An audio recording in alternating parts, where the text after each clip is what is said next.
आता पाहणार आहोत महत्त्वाच्या बातम्या। 12 ते 14 ऑगस्ट दरम्यान विदर्भ आणि कोकणात मुसळधार पावसाची शक्यता। 14 ऑगस्टला रत्नागिरी सिंधुदुर्गात मुसळधार पावसाचा अंदाज। विदर्भात 13 ते 14 ऑगस्टला गडचिरोली आणि यवतमाळमध्ये ऑरेंज अलर्ट जारी।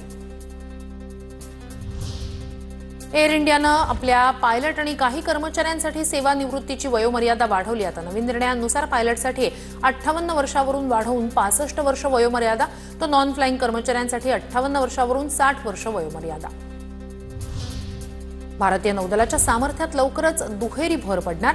एकाच दिवशी एकाच ठिकाणी 2 अत्याधुनिक युद्धनौका उदयगिरी आणि हिमगिरी नौदलाच्या ताफ्यात दाखल होणार। 26 ऑगस्ट रोजी विशाखापट्टणम इथल्या सोहळ्यात युद्धनौकांचं जलावतरण होणार। भारताच्या आरोग्य मंत्रालयाच्या अंतर्गत असलेल्या आयसीएमआरनं मलेरिया विरोधी ॲडफॅल्सिवॅक्स ही नवीन लस विकसित केली। या लसीचं उत्पादन करण्यासाठी इच्छुक कंपन्या आणि उत्पादकांना पुढे येण्याचं आयसीएमआरचं आवाहन। लवकरच भारताला मलेरियावरील लस उपलब्ध होणार।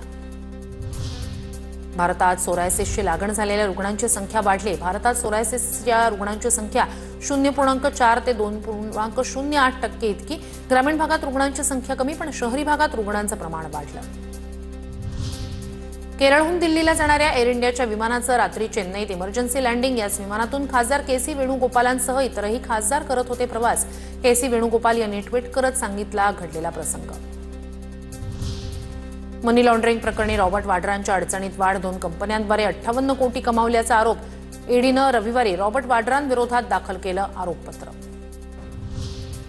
पंतप्रधान पीक विमा योजनेतील गेल्या वर्षीच्या रखडलेल्या दाव्यांची नुकसान भरपाई आज शेतकऱ्यांच्या खात्यावर जमा होणार। एकूण 921 कोटी रुपये राज्यातील शेतकऱ्यांना मिळणार।